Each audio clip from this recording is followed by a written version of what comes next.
Hey guys, welcome back to another video. If you're new here, my name is Shivan and I'm a third year medical student studying at King's College London.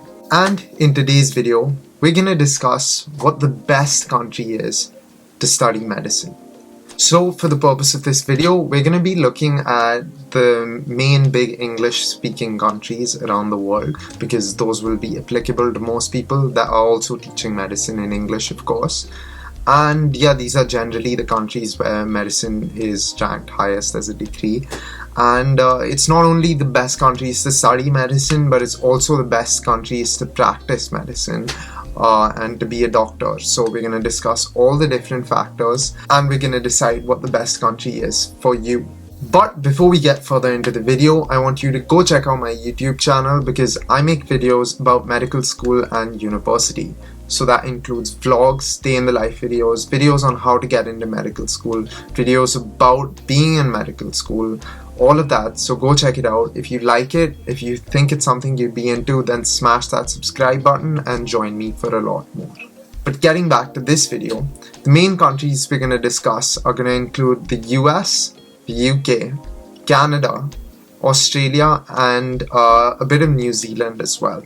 So we're going to compare a bunch of the main factors when it comes to studying and practicing medicine, and we're going to see how these countries weigh up against each other. So I think I'll put some timestamps up here once I edit the video, so do check them out and they'll be down in the description below as well.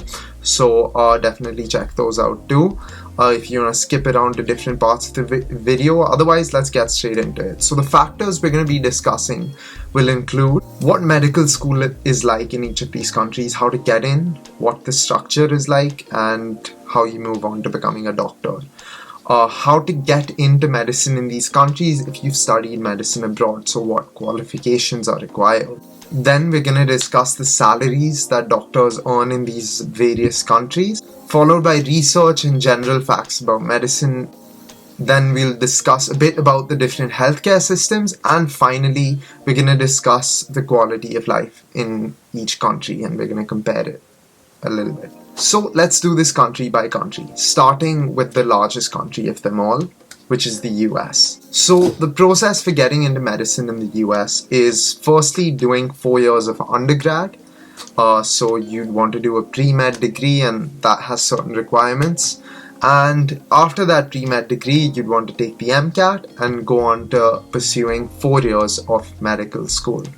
After those 4 years of medical school, obviously you qualify as a doctor. If you're not from the US, then you'd want to be taking the USMLE exam, which even US doctors and US medical students have to take. The USMLE is divided into Step 1, Step 2, and Step 3. And you'd have to take these throughout your time in medical school and after as well, because it's quite a lengthy process. Doctors in the US are paid very, very large sums of money. So they're paid around, a general practitioner in the US earns on average around $299,000 a year, and a specialist earns an average of around $329,000 a year. Take these statistics with a grain of salt because I'm sure salaries are quite variable and there's not really a good exact measure, but these should give you a good idea of what they're like. The US is also one of the only countries that we're going to discuss today that has a non-universal healthcare system. So the US system is a mixed system with publicly funded insurance or Medicare as well as private insurance. So now if we look at the statistics of how people in the US are insured in terms of their healthcare, 50% of people have private insurance, around 20% are on Medicaid, 14% are on Medicare, and there's a certain percent of people on a different program as well. These exact details are not important, but then 9% of people are uninsured. So that's pretty much how the healthcare system works. If you have insurance, you can get healthcare which would otherwise be very expensive at a much more affordable rate, or it covers most of your costs. And if you don't have insurance, unfortunately you have to pay for healthcare, which would end up being quite expensive. So if we talk about the advantages of studying medicine in the US, it's probably the global hub and the place that's leading advancements in medicine. So if anything's happening in medicine, it's probably happening in the US. There's a lot of research involved over there. It has the most clinical trials of any country around the world. And obviously high salaries. Being a doctor is quite a high profile job in the US. There's no doubt about that. And yeah, another thing about the US is there's a lot of focus on whichever specialty you go into. So if you're someone who's really passionate about one particular specialty, or someone who knows what you want to do, then the US is a really great place to be a doctor, because they don't spend that much time after medical school making you experience or sample everything. You pretty much have to choose what you want to do, and you have to go directly into that as soon as you finish medical school, and then you start the training for that and you get right into it. No time wasted. Whereas in most other countries, you have to go around sampling a little bit. You'll have a few years as a junior doctor, as you do in the UK, where you'd have to rotate through multiple different specialties and eventually along the way decide what you want to do.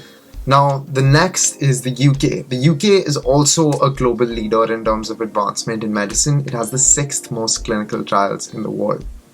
If you want to get into medical school in the UK, you can do that as an undergrad, but it is quite challenging. You have to take the UCAT or the BMAT, depending on which medical school you're going to.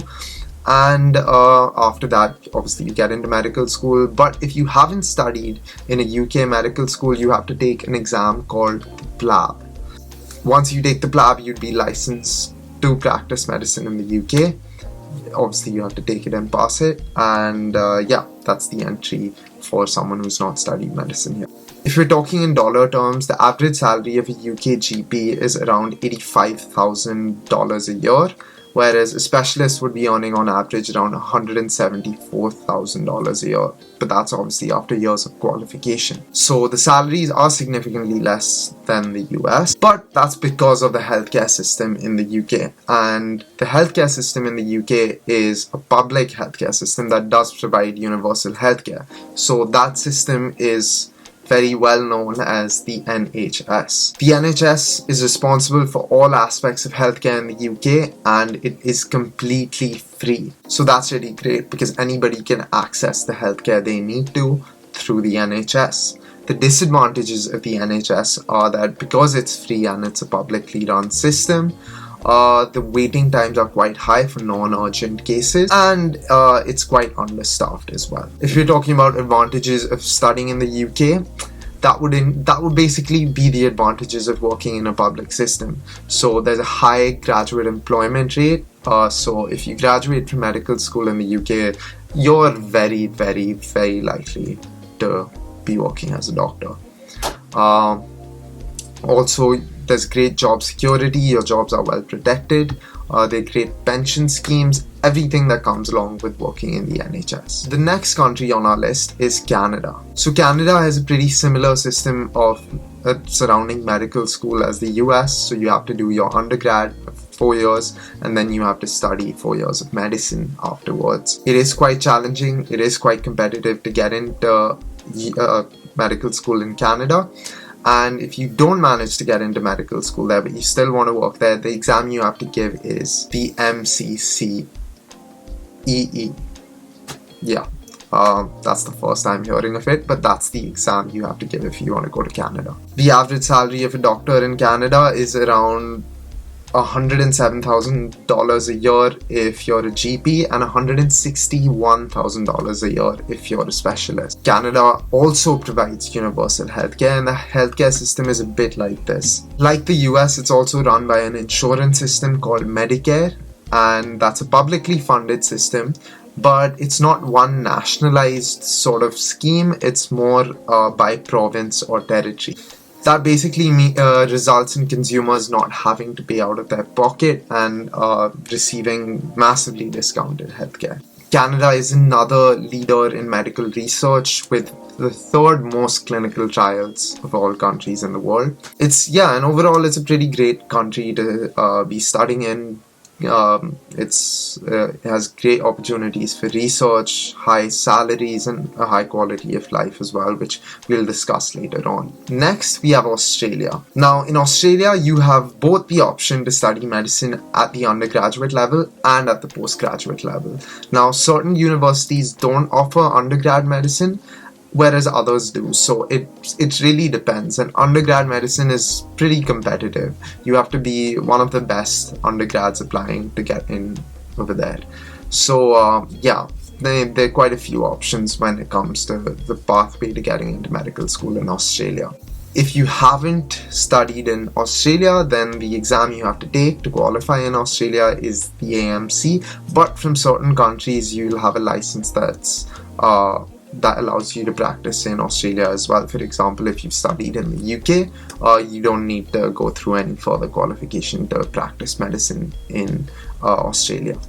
And now the average salary of a GP in Australia is $91,000, whereas the average salary of a specialist in Australia is around $247,000. Again, very, very similar to Canada. It has a publicly funded insurance system, or Medicare, that basically subsidizes healthcare, making it available at an extremely low cost, and that also coexists with a private insurance system which people can choose to take on. So the benefits of working in Australia include a good work-life balance, great quality of life, good salaries, and obviously the weather in Australia doesn't hurt, and all the beaches and stuff like that as well. It's just a nice place overall. The next and last country that we're going to discuss is New Zealand. Medical school in New Zealand, it's a 6-year program that's available as an undergraduate or postgraduate degree. The exam you have to take to qualify in New Zealand is the NZREX exam. That is if you haven't studied in New Zealand.